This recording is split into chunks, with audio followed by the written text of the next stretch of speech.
Apa itu Amul Husni? Amul Husni merupakan tahun kesedihan bagi Nabi Muhammad Sallallahu Alaihi Wasallam.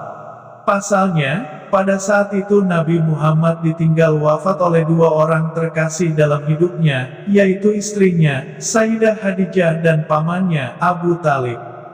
Amul Husni, wafatnya paman Nabi. Berpulangnya Abu Talib dikarenakan sakit yang dialami oleh Abu Talib semakin payah, maka tak lama dari itu dia menemui ajalnya, yaitu pada bulan Rajab tahun 16 Hijriah dari kenabian setelah 6 bulan keluar dari syibnya. Ada riwayat yang menyebutkan bahwa dia wafat pada bulan Ramadan, 3 hari sebelum Khadijah istri Rasulullah wafat.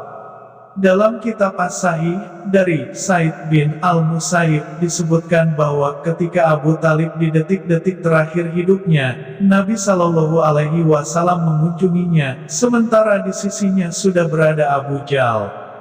Beliau Rasulullah bertutur kepadanya, "Wahai pamanku, katakanlah, la ilaha illallah, kalimat ini akan aku jadikan hujah untukmu di sisi Allah." Namun Abu Jal dan Abdullah bin Abi Umayyah memotong, "Wahai Abu Talib, sudah bencikah engkau terhadap agama Abdul Muthalib?" Keduanya terus mendesaknya demikian, hingga kalimat terakhir yang diucapkannya kepada mereka adalah, "Aku masih tetap dalam agama Abdul Muthalib." Nabi Shallallahu Alaihi Wasallam berkata, "Aku akan memintakan ampunan untukmu selama aku tidak dilarang melakukannya," tetapi kemudian turunlah ayat. Tiadalah sepatutnya bagi Nabi dan orang-orang yang beriman memintakan ampun kepada Allah, bagi orang-orang musyrik, walaupun orang-orang musyrik itu adalah kaum kerabatnya, sesudah jelas bagi mereka, bahwasannya orang-orang musyrik itu adalah penghuni neraka jahanam. Quran Surat At-Taubah 113. Demikian pula turun ayat, "Sesungguhnya kamu tidak akan dapat memberi petunjuk kepada orang yang kamu kasihi." Quran Surat Al-Qasas 56. Kiranya, tidak perlu dijelaskan betapa pengorbanan dan perlindungan yang diberikan oleh Abu Talib.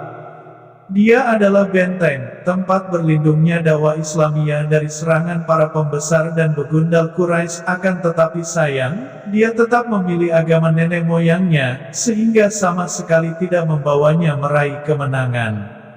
Dalam kitab As-Sahih dari Al-Abbas bin Abdul Muthalib, dia berkata kepada Nabi Shallallahu Alaihi Wasallam, "Apakah engkau tidak mempedulikan pamanmu lagi, padahal dialah yang melindungimu dan berkorban untukmu?" Beliau bersabda, "Dia berada di neraka yang paling ringan, andai kata bukan karenaku, karena sikapnya melindungi, niscaya dia sudah berada di neraka yang paling bawah."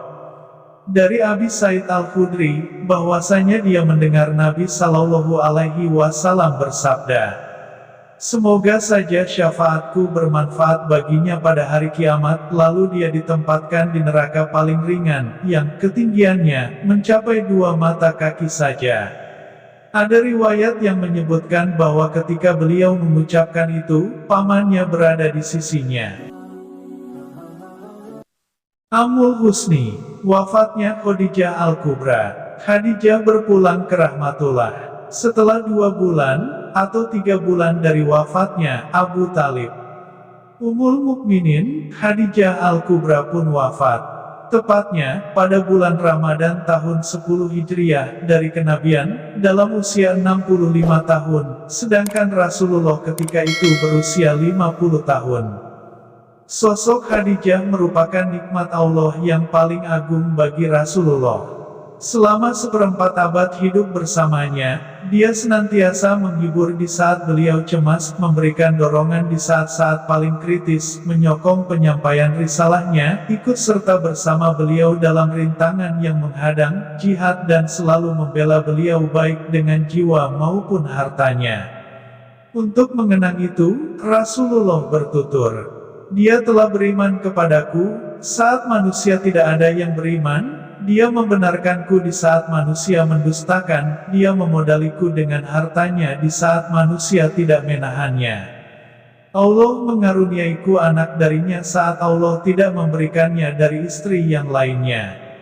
Di dalam kitab As-Sahih dari Abu Hurairah, dia berkata, Jibril alaihi salam mendatangi Rasulullah Shallallahu alaihi wasallam sembari berkata, "Wahai Rasulullah, inilah Khadijah, dia telah datang dengan membawa lauk pauk, makanan atau minuman. Bila dia nanti mendatangimu, maka sampaikan salam rohnya kepadanya, serta beritakan kepadanya kabar gembira perihal rumah untuknya di surga, yang terbuat dari bambu yang tidak ada kebisingan, dan juga menguras tenaga di dalamnya."